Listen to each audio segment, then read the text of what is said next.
Good evening, everybody. Welcome to tonight's Planning Commission meeting. Roll call, please. Brilliant.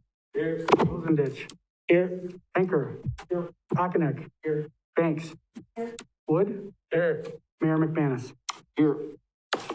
Thank you very much. Item number 3, approval of the minutes. Is there a motion to approve the minutes? Motion by Rosendich, second by Mrs. Banks. Any discussion? Seeing no discussion, all those in favor, please say aye. Aye. Opposed? That motion carries unanimously. Item 4, citizens' comments. Anyone from the public wish to address the commission? Seeing no one, we will go on to item number 5, a conditional use request by Jeffrey Copanium to allow for an exception to exceed the maximum residential accessory building square footage limit with the state, with the total area for the parcel exceeding 1,200 square feet located at 904 South Schmidt Avenue. Parcel 33-04970, zoned SR2, single family residential. Presenter Emmett Simkowski, Associate Planner. Thank you, Mr. Mayor. So the property in question is located on the west side of the city, just northwest of the intersection of West Arlington and South Schmidt. Primarily zoned is SR2, low density residential. So the proposed shed is 12 by 16. It'll be 25 feet north of the south property line and 10 feet east of the west property line. 12 by 16 and 10 feet high. The proposed site plan and a proposed shed meets all requirements for residential accessory structures, with the exception the cumulative area on a lot is over 1,200 square feet. Section 18-65-8H allows for an exception to exceed the floor area as a conditional use. The property will be exceeding the allowed amount, which is 1,200 by 177 square feet, and a total of 1,377 square feet. Overall, the yard shed's common size, and staff doesn't see any adverse impacts by the placement of the structure. Staff recommends to approve the request by Jeffrey Copanium for exception to the residential accessory building square footage limit with the following conditions. The property is permitted to have a total of 1,377 square feet of accessory floor area, and if a zoning code change is approved in a less restrictive manner regarding the allowed gross floor area of accessory structures, this permit shall be void. Minor site plan changes may be approved administratively, provided they do not need additional exceptions from the zoning code or from any conditions approved with this conditional use permit. Thank you very much. This item does require a public hearing. At this time, I'll open up the floor to members of the public who wish to address the Planning Commission regarding this request. Anyone from the public wish to address the commission? Second call, anyone from the public?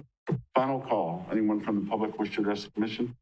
Seeing no one, will close the public hearing. Entertain a motion to approve. Motion by Mr. Pinker, a second by Mr. Wood. Any discussion? Seeing no discussion then, all those in favor, please say aye. Aye. Opposed? A motion carries unanimously. Item 6, conditional use request by Gary Shallick, representing O'Brien Automotive, to allow for vehicle sales at the existing automotive repair shop located at 402 North Central Avenue, parcel 33-00309, zone UMU, urban mixed use. Presenter Emmett Simkowski. Thanks again, Bryce. So the property is located just on the west side in North Central, just northwest of the intersection of West Cleveland and North Central. The primary area is zoned UMU. There is some community mixed use CMU across North Central. And then further west, there is SR6 single family residential.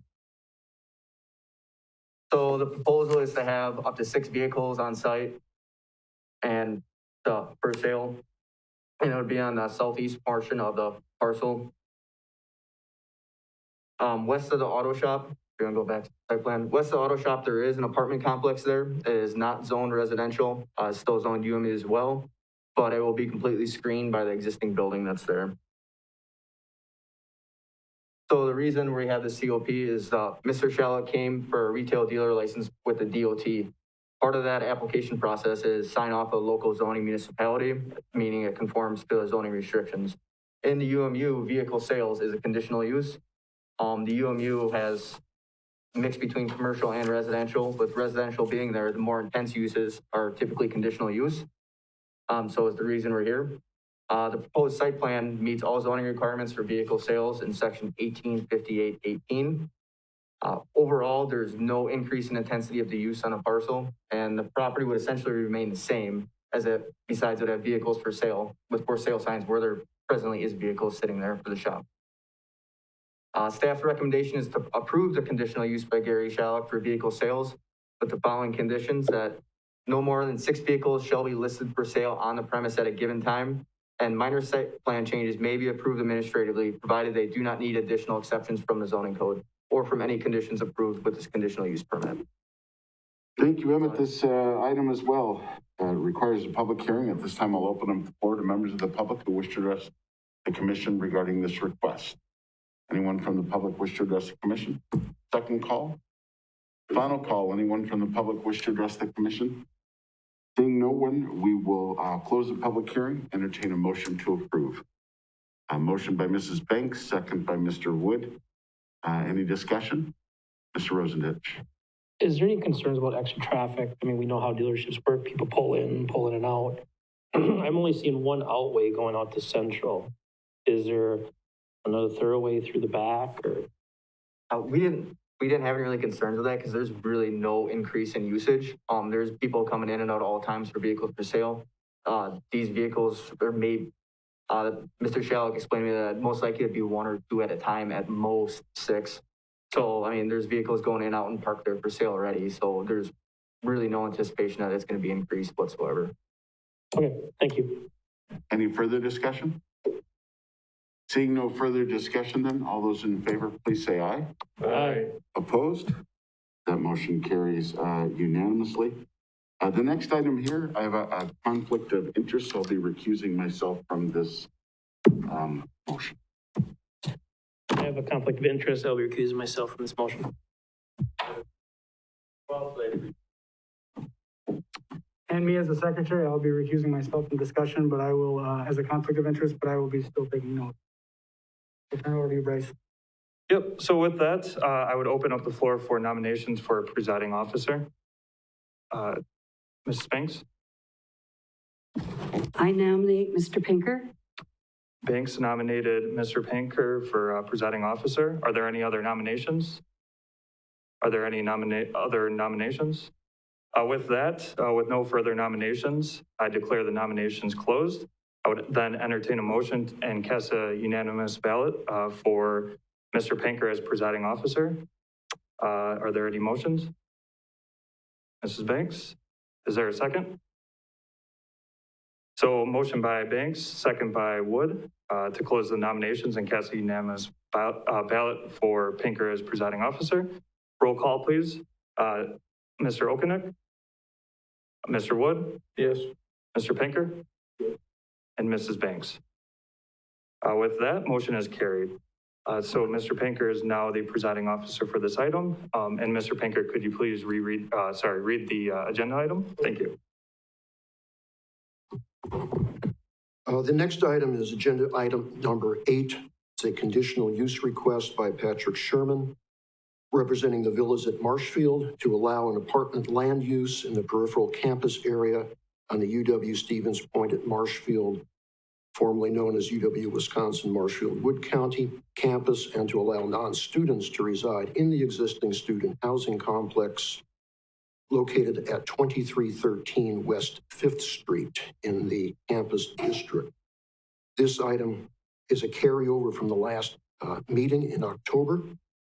There were some questions posed and answers requested. What I'm going to do is handle this in 4 steps since we do have a carryover. In my understanding, there's going to be a presentation in support of the request. We'll take that presentation, follow that by questions from the commissioners, beginning with Mr. Okenek, Mr. Wood, to Mrs. Banks, and then myself. After that, Bryce will introduce the amendments to the staff report, and then we'll take a vote on that with motions as deemed proper by the commissioners. So, Bryce? Thank you, Commission Member. So I'll just start off by quickly mentioning that after discussing further with the applicant and members representing the university, they're more interested in a temporary allowance of non-students instead of a permanent allowance. They would be open to requesting to be allowed to rent to non-students until they renew their campus master plan in 2022. And with that, the applicant is here today and is here to address the issues that were brought up at the last Plan Commission meeting. And so with that, I would welcome Pat Sherman, who is representing Bluffstone, to the podium in order to discuss the project and to give a brief presentation. Thank you.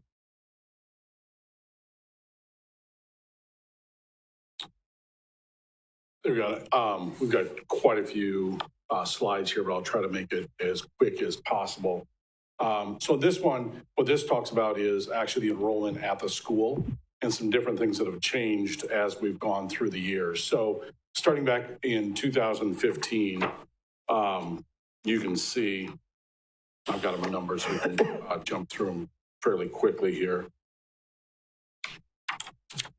In 2015, you can see what our enrollment, the enrollment of the school was, plus the enrollment at the dorms as well. So we've gone from 57 in 15, which wasn't a full year, then 72, 70, 43, 41. And then we jump up this year where we've changed some things up. So also in that, you'll see the enrollment at the school back in 15 was just under 700. And of those, and really the type of students that usually live in the dorms are the full-time students at 408. And then you can see as the years have gone on, those numbers have declined. Full-time enrollment online, typically that was in your 7, 8, 9% year in and year out. Until this year, because of COVID, all students were offered to be completely online. So that traditionally 7 or 8 or 9% jumped to 50% this year of the students that are full-time are actually did decide to move online. International students they've changed through the years. We peaked out at 46 for a couple of years. And as things at college has reorged a couple of times, we're now down to 0 international students. Athletes, typically we've got 45 to 50 athletes. And a lot of those athletes are from outside the area. So when they come in, they need to stay somewhere. And that's where the dorms fit in perfectly. When we look at a project, there's 3 things that give us success. It's athletes, it's international students, and it's specific programs. And Marshfield hit all 3. So the specific programs are really around the nursing program. And a lot of the Eau Claire nurses that come in and finish up at the hospital here, they finish up their clinicals. So really hit all 3. And as you can see this year, all 3 have been really decimated, and some just for short term. The next couple of pages are really just graphs showing from the previous slide. Marketing efforts. You can ask anyone at the school, from the custodian to the administration. There is no stone left unturned. Every marketing idea and opportunity there is, we're on them. So there's not a student that doesn't know that there's dorms right across the street and we want them there. And we'll do just about anything to get them there. So that's all I'll talk about that. But we definitely, everything marketing you can imagine. The historical snapshot really talks about the decline. So in 15, that was kind of, the peak. In 2016, there was a reorg at UW Marshfield. Up until that point, you had your own dean. And in 16, that's when your dean was eliminated. Some budgetary changes and some of your recruiters were lost. And that's a UW-wide program that was they reorged all of the schools. In 17, the international program was eliminated. So what happened is you'll see from 17 to 18, it was announced in 17 that it was eliminated. We had 46 international students. It was great. The following year, we started off with 46. But as the year went on, we started losing those international students because the program had stopped. But some of them, they still came back just because it was they wanted to finish up. when you jump to 19, the very end of 18 is where we realized with all these international students, we needed to do something. That's when we met with the school, the foundation, and came up with kind of a cascading approach on how do we get every possible student, near student, and get a cascading effect to try to fill the building. So that really kind of kicked in at the very end of 18, or the end of 18. And then in 19, we still had 3 international students, but that was about it. And now there's a lot of issues getting international students into the country. So that's not just a Marshfield issue, that's a United States issue. And then in 20, where we said, we have no international students, 50% of the students that are full-time are online. Those two, and then the athletes, 45 to 50 athletes, those are a COVID issue. And I think as soon as whatever this is gets over, those can snap back. But those are definitely a 2020 issue. The next slide just talks about, I know you guys all have this slide before, or the whole packet, so I don't want to spend too much time on it. That's where we really talked with the administration and everyone at the school and the foundation. And that's where we really said, listen, my business is student housing. It's not market rate. So I want student. So we said, okay, until we can get this thing turned around, what do we do? So we really went in and said, first and foremost, it's UW Stevens Point, Marshfield students first, always. And then near students or other students in the area. And that's Mid-States is right down the street. We always get some of them there as well. The Eau Claire nursing students come in, finish our clinicals. We want them in there. Traveling medical professionals we were introduced to through the school. Those are traveling nurses, typically. They're coming in. Your hospital at any time has a couple hundred openings for nurses. And so we've been hooked up with them. And that's probably been the biggest success we've had, because we've had traveling nurses that are professionals in ER nurses or OBGYN nurses or what have you. And then we have the Eau Claire nurses that come in that are just finishing up and they're starting their life and saying, why are you an ER nurse? Or why are you an OBGYN nurse or whatever? So they've got some great interactions. They've got some good mentorships of real world experiences there. Traveling and contracted professionals, oftentimes, especially at the hospital, there's always HIPAA requirements and updated training and IT upgrades. So those were the next group. And then when we did this, there was something huge here called Farm Progress Days. So we thought, okay, hey, maybe we can get some of those. We didn't, but we tried. And then the last one was, if all else fails, then general public. So remember, we do student housing. We don't want general public, but we also have to pay the bills and get them in there until we get it turned around. So we met and we redid the land lease. And this is the copy of the land lease that we changed. That was our mistake. We did not involve city staff at that time. And we do recognize that was a mistake. We should have had you guys in on those discussions at the time. Demographics, you'll see is the next slide. There you go. 18, we were just students. 19, and really this is second semester of 19, first semester of 19, the second semester or the spring of 19 was much lower than this. This is the fall where we started getting in the other students, the medical professionals. And then 2020, this was a snapshot of about a month ago. So still a lot of students. That's the majority of what we have. We do have medical professionals.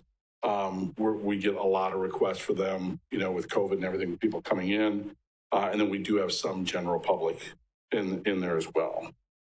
But like I said, the synergies between the traveling nurses and the nursing students has been probably the biggest success we've had. Leasing process, that was a question. We do for market rate 3, 6, 9, or 12. The students are 10 months. They basically get there in August and they're done in early May. We begin, and the concern for that was, how do we make sure we always have room for students? We've never been full. From day one, we've never been full. All the students, and we are all over them starting January 1. By about June 1st, we know within range of all the students that we've already talked to and tried to close. And at that point, we still have openings. Any of the other people, we just have never gotten to that point. And if it would, we would always defer to the students first. And if we got close to that point, we would just shorten any market rate to August 1 and say, listen, you can maybe live here next year, but it's always going to be students first. So that's ultimately where we want to be. Background screening. So whether you are a student, whether you are a traveling medical professional, we've had doctors come in with that group as well. Everybody gets screened. So criminal and financial background checks goes for every single person. So in my business, there's some hard and fast, absolutely no's. That's me. That's just personal. If it's felony violence, absolutely not. If it's sexual assault, absolutely not. And then after that, it's a judgment call. If you've got a 28-year-old nurse and he got busted for, public intox when he was 19, I'm probably not going to kick him out for that. But the hard and fast ones, or any, violent or sexual stuff, is that's a no-go. So anybody that applies, we do the background check, we get that, we apologize and say, no, you just can't live here. And the bigger part of that is we, in every apartment that has any student in anywhere in America since 1990, we have to follow the Clery Act because we're student housing. We know more than most. So any event that happens on or near campus is reported back to campus. Campus reports it back up through the federal government. That's the next slide. So with the Clery Act, whether it's, and they hit a bunch of here, but criminal, homicide, assault, robbery, you name it. Anything that's criminal, it gets reported back up. We meet with a school. If there's any issue, we meet with the school immediately. We meet with the school officials every week. We meet with officials every month. So we are in lockstep with what we want to do, us, the university, the foundation. But there's absolutely, no-goes on there. And, and if anything does happen, like the police reports and everything, those are reported directly to the school immediately by law. Police reports, this is one, and we tried to kind of classify these into groups for you. Welfare checks in student housing, it's one of those things that we deal with all the time. These are traditionally, if we get a call from a parent or a friend for suicide or depression or anything like that, we'll have welfare checks. So that's the biggest number of calls we have is for the welfare checks. And for we're on 20 different campuses across the Midwest. That's actually probably a little low. And it's probably due to just occupancy. But that's one thing that we're always looking out for. And obviously, if anything like that happens, we immediately go to the school. There's counselors there that we can get help with. Theft, we've had a few throughout. One was an employee, but otherwise it's petty things. Some medication was stolen. A package was stolen. Our employees stole some tools. We got them back. Somebody stole a Wii board. Things like that happen. Violence, for the most part, it was petty type violence, except for in 2020, that was somebody hit someone with a pool stick, and that was immediately, and we'll get to our different ways that we write people up and things. That one goes 0 to DEFCON 5 and you're gone. So we don't accept that anywhere. Marijuana smell, that was actually all 4 of those calls were for one issue, multiple calls on the same 1 or 2 rooms, and they're trying to narrow it down. The lockout or prowler, I think that was the one we talked about last time. That was somebody with their shirt off and they weren't sure what was going on. That was a police call. We went back and looked at that. It was someone who had stepped outside. You can't smoke inside the building. They'd stepped out to have a smoke. They forgot their keys. They were wearing sweatpants and no shirt and a coat, which doesn't look good. And then they were knocking on windows because they locked themselves out. So the lockouts, those happen. The Facebook, the harassment in 2020, that was somebody who was being harassed on Facebook. So they called the police. Traffic, just typical traffic things, whether it's speeding or peeling out or things like that. Criminal damage, that was just one car was damaged in the parking lot back in 2017. Civil matters was between a couple.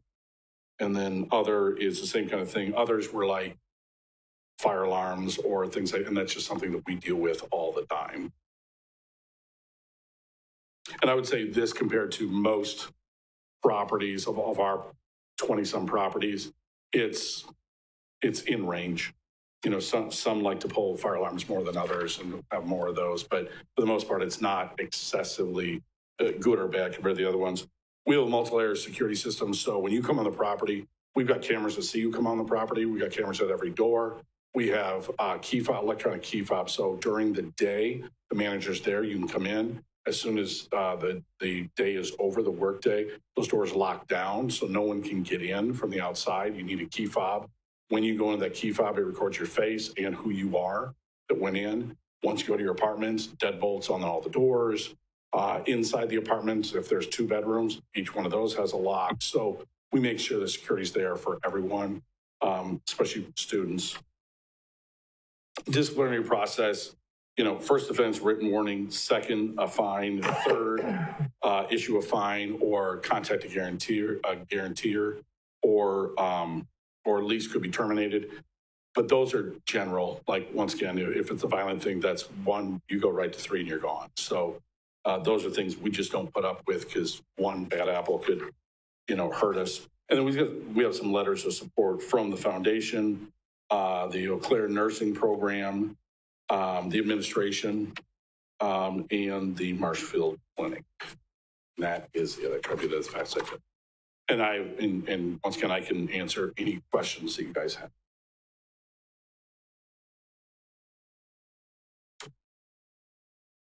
Steve, any questions? Just a quick one on the general public. I mean, if we were, that's the only one I'm a little leery on approving. Mm-hmm. How much of a problem do you think it would be is if we said you could have, I think it's 1 through 6 or 7, and just not the general public? Without the general public, it would not be a sustainable building at this time.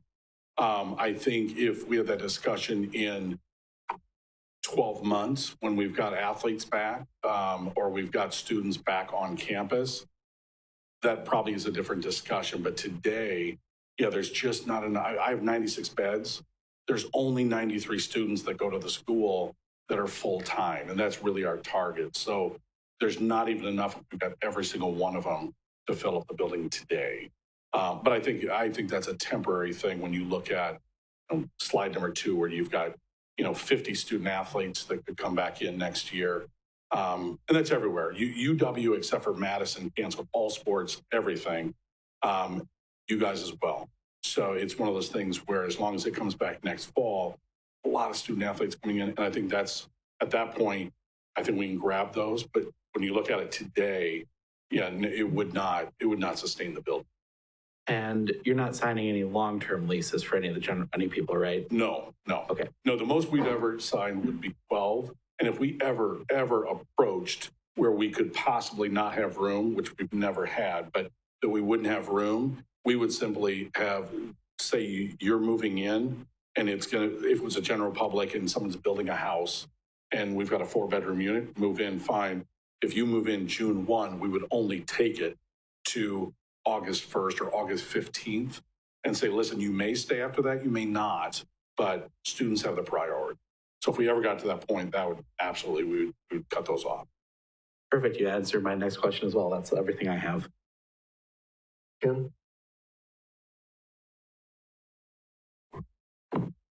Mr. Wood, any questions? Ms. Banks? Yes, I have a question. Why do you think 2020 you're down to only 7 medical professionals? That ebbs and flows. It's the hospital has the demand. There's no question about that. For the last 5 years, they've had that kind of demand for nurses. And honestly, it's almost more of a seasonal thing at any given time. If we pulled this in the middle of summer, it's much higher. Believe it or not, it's a lot easier to convince someone from Florida to come to northern Wisconsin in July than it is in January. So it's one of those things, it's really seasonal. So if you took a snapshot, that would typically be a higher number in the summer and a lower number in the winter. I'm from the north, so I'm fine with it, but that's honestly, that's a snapshot picture. Thank you. I have no questions. County Board Member Rosar and our campus executive are in the back. Do you have anything to add, Donna or Michelle? Okay, thank you. So Bryce, would you please go through the amendments? Yes, thank you, Mr. Pinker. Yeah, so there's some amendments to the staff report. Those were highlighted in the packet.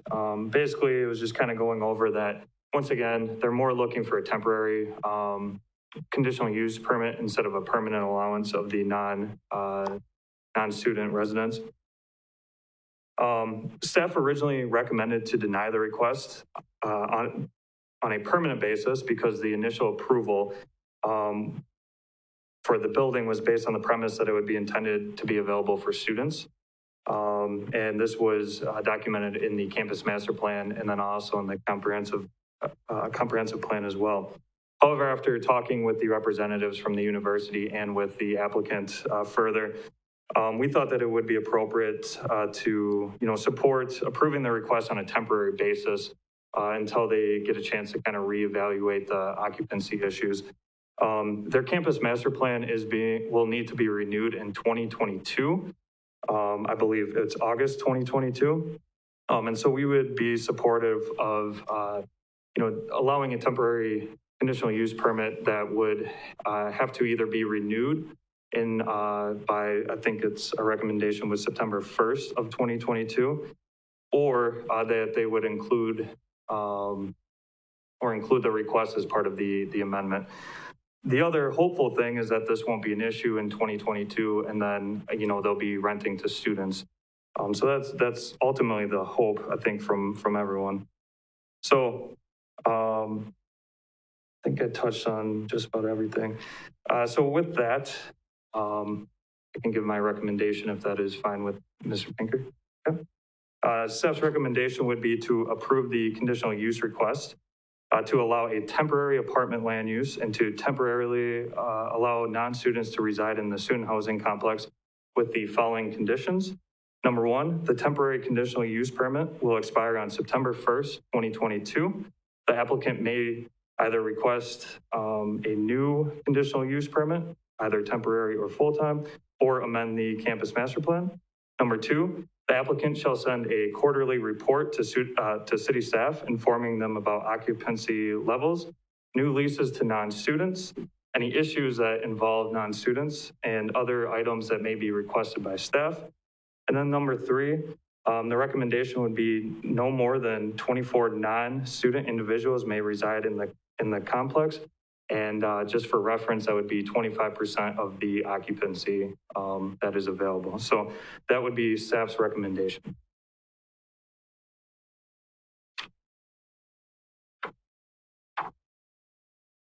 At this point, I'll take a motion from any one of the commissioners as to what you would like to do. Ms. Banks?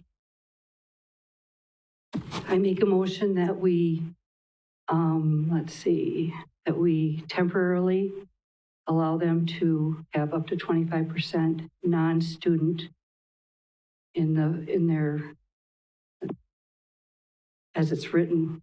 I mean, I agree with all of it. Okay, we have a motion to accept the recommendations of staff. Do we have a second? Second. Second by Mr. Akanek. Would you like a roll call vote on this, Josh? Okay, we'll take a roll call vote. Ms. Banks? Yeah. Myself, yes. Mr. Wood? Yes. Mr. Akanek? Yes. Motion passes 4-0.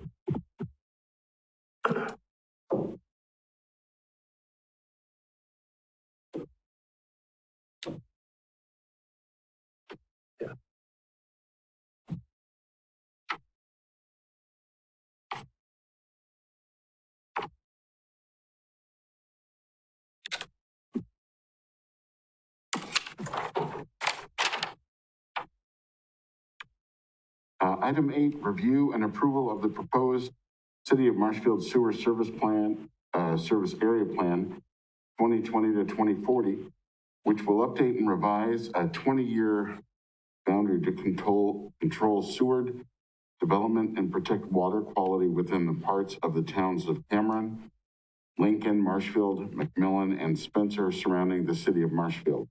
Presenter Darrell Landau, North Central Wisconsin Regional Planning Commission.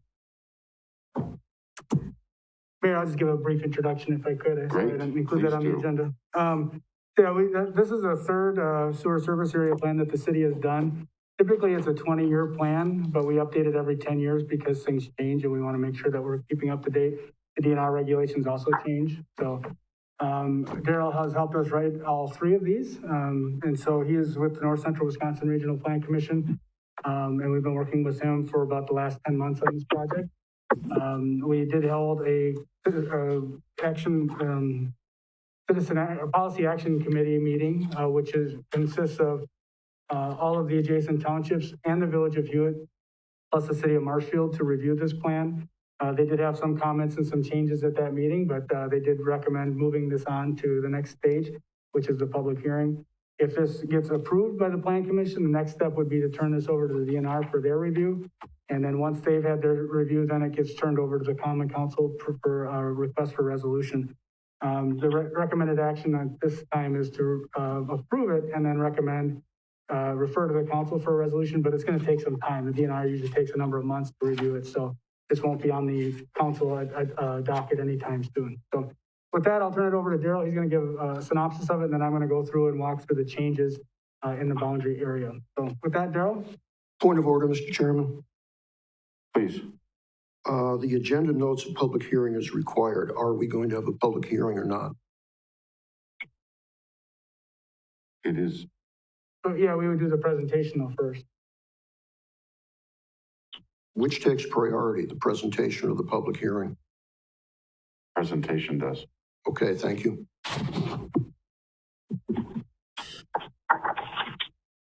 Okay, well, good evening, everyone. As Josh said, I'm Darrell Landau with North Central Wisconsin Regional Planning Commission. Been planning there for a number of years, and as Josh indicated, worked with the city on a number of updates of this sewer service area plan. And so I just want to walk through some highlights, main points of the plan. Don't want to belabor the issue. You do have the handout, a copy of the plan in your packet. So I just want to highlight kind of few key features of how the plan works and why it works, what it's about, and then open it up to any questions that you or anyone in the audience might have. So with that, this plan is this project or this activity is basically a federal and state mandate by the Clean Water Act. The state has certain guidelines that we must follow when we're developing these plans. It's sort of a background process that deals with the extension of city sewer into unsewered areas. And so those extensions must be inside that boundary, that sewer service area boundary, and they cannot be within areas that might be environmentally sensitive. So that boundary is established with the assistance of a neutral third party, and that's where I come in when my organization comes in, provide that assistance to the city, and also in consultation with the surrounding communities that Josh mentioned, the towns, and also neighboring those of Hewitt, because they also have the system as well. So it's all kind of required, those requirements of all those entities be consulted in the process. So the size of that area that we're talking about is based on population projections and some of the requirements that I mentioned, guidelines that to use official state population projections from the state of Wisconsin. And you may have noticed in the report the issue of the population projection of the state that currently is dated and a little bit on the low side. But we were sort of rebuffed by the state when we requested an alternative higher population projection. They said they would prefer to stick with theirs. So we had to continue to use that official number. But we do have a latitude to account for other types of growth, and see that in the report as well, commercial, industrial, some other things. So we were able to get some growth account for in those numbers. So Wood County administers the sewer service area plan for the city of Wisconsin Rapids. Before you guys established yours, in the process of doing the original establishment of this sewer service area, the county agreed to also do that for the city of Marshfield. Again, part of the requirements, a neutral outside party really preferred to be overseeing the program. So what the county does as part of that role, they check any extensions that might be occurring to ensure that they're inside the boundary that's been established and not violating one of those potentially environmentally sensitive areas. They also review amendments, and so the size that we're talking about it really isn't that limiting as we're allowed to do these amendments. And then we usually are able to find a way to do that. And we sort of build some things into the process as we develop the plan. So if the population does actually expand and increase as we expect it to, then those numbers can be used as justification for any potential amendment that might be needed to be made. So within the areas that we've identified, we're comfortable with all of them. We're also comfortable with the ability to obtain more area if that would be necessary. So that's really sort of brief, from my perspective, walkthrough of the process and what it's about. I think Josh was going to have a map of the area that kind of highlighted some of the potential growth areas that we're talking about inside the sewer service area. And those are really the areas kind of outside the city, but inside that boundary that we established. So Josh, were you going to kind of walk through those then, or? Yeah, if Bryce can pull up that map. David, could you please switch to the PowerPoint? Thank you. Perfect. Okay, well, we'll start on the northeast corner, and this is kind of really the heart of the sewer service area plan amendment. The part of the reason that we wanted to amend it at this time, even though it's at the 10-year mark, is there's a couple changes to the city limits, and then there's also a need for new industrial land. We can't serve that land with sewer service unless it's part of the sewer service area boundary. So it's critical to be able to provide that land that we project to be growing or projected growth to have be within that boundary and to be able to serve that. So we'll start in the northeast corner. That piece of land there is the Macau property that was annexed earlier this year. It's about 83 acres, and there is plans for future growth area in there. Now, some of that land was already part of the sewer service area plan. You can see the southwest piece of that's already white. But the green area is a new area proposed to be included in the boundary. As you move west, that's in the town of McMillan. Some of those areas, we just don't feel that there's going to be any immediate growth in those areas. There's some natural feature challenges to get to that, especially as you go further north on County Road E. So those areas would not be are being removed. Ideally, we wouldn't have to remove as much as we did, but as Daryl mentioned, the population projections did not bear out like we had hoped, and the Department of Administration is really holding to us reducing our population by 2040. And so then you're really kind of limited in that. One thing to note, though, is we are already far exceeding the population projections of 2013.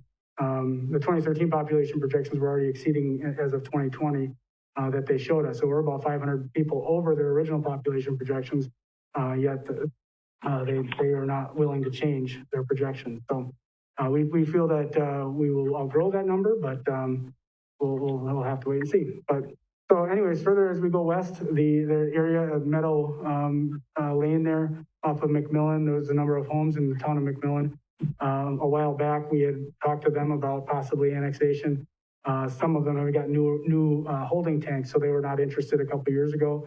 Those holding tanks will last a while, so we felt it would be reasonable to take that out. And you really want the entire street to come in, otherwise it doesn't really pay to extend sewer service area to there.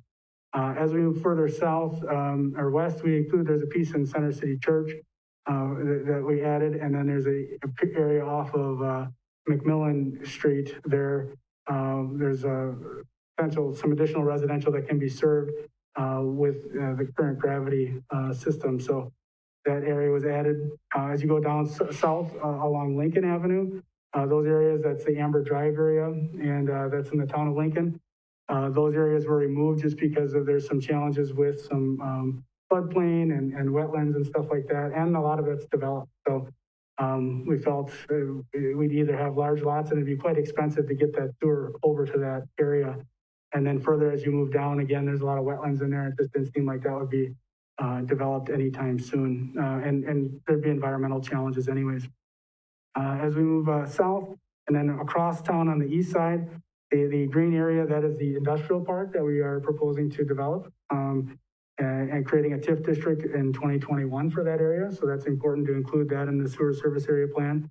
And then as we move south, just kind of squaring that off with the city limits.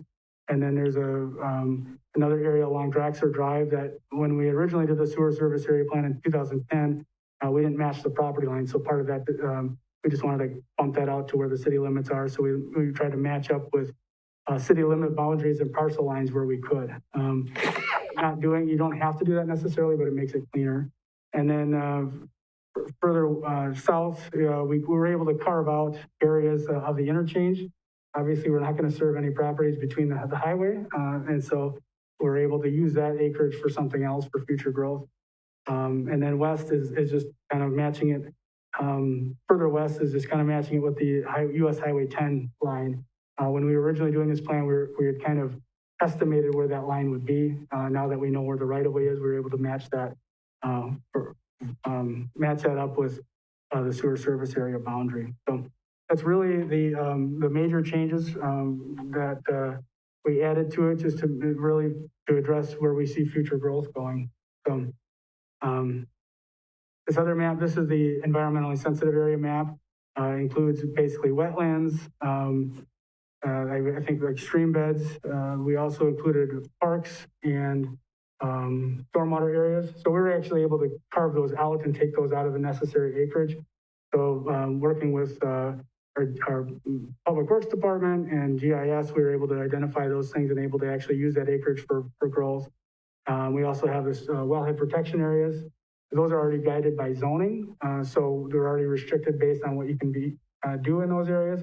So those are conditional restrictions. So there's already limitations on, what kind of tanks you can have, what kind of development you can have within close proximity to the well. And then we have wetlands, which we are including a 25-foot buffer around wetlands that are identified on the Wisconsin wetland inventory. So if it's just a regular wetland that's not identified in the wetland inventory, there wouldn't be a buffer. Other zoning ordinances would apply. But if it's identified in the wetland inventory, once it's delineated, then the 25-foot buffer would come into play. So that area would be protected by that buffer. So that's about it. And I guess we turn it back over to the mayor for a public hearing. All right, thank you very much. This item does require a public hearing. At this time, I'll open up the floor to members of the public that wish to address the Planning Commission regarding this request. Anyone from the public wish to address the commission? Second call, anyone from the public? Final call, anyone from the public wish to address the commission? Seeing none, we'll close the public hearing, entertain a motion to approve from the commissioners. A motion by Mr. Wood, second by Mr. Pinker. Any discussion? Seeing no discussion, all those in favor, please say aye. Aye. Opposed?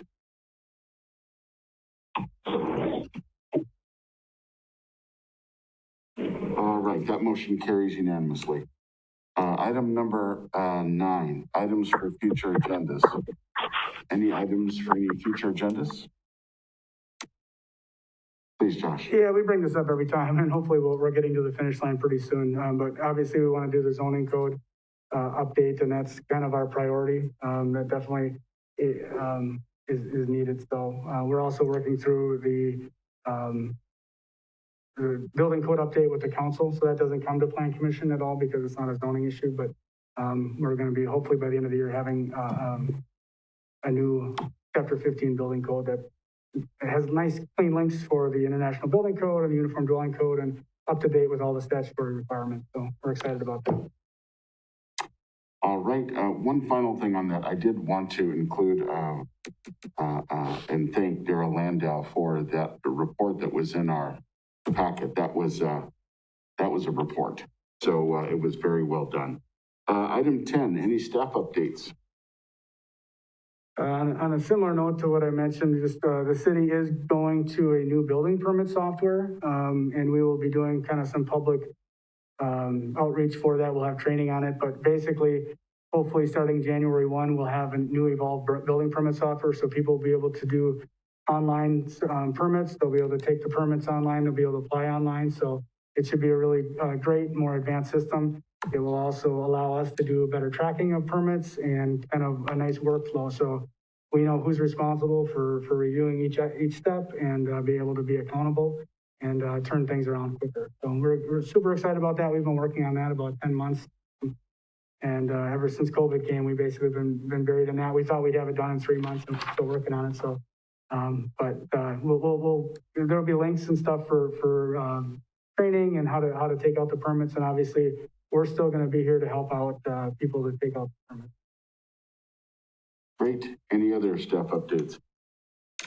I just will put in during this time a staff update so the commissioners know that late this afternoon, I signed a state of emergency order, and that will be just for city buildings, including the library and city buildings. So all those, I would just encourage you to review that. The city hall will be closed. It will be open to appointment.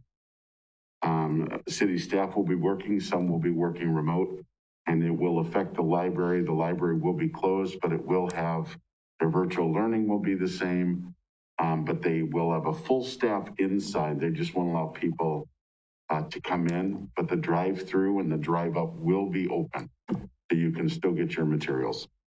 So having said that, Mr. Pinker, you? Yeah, I've got a question about the library. Sure. Will the Wi-Fi access be available in the parking lots? That is a great question. I would, the best thing to do would be to call the library tomorrow. Because I know during the first lockdown, that was available. And my guess is it will be available because the staff on the inside of the library will be there. Okay. I can see no reason why it wouldn't, but just to confirm, I would encourage you to give them. Okay, because I know there were a lot of people sitting in the parking lot. Yeah. Just in that, I had a library board meeting this morning, and I'm pretty sure Jill did mention that will be accessible from the parking lot. But again, you probably want to check up with them, but I did a library board meeting and that was there, so.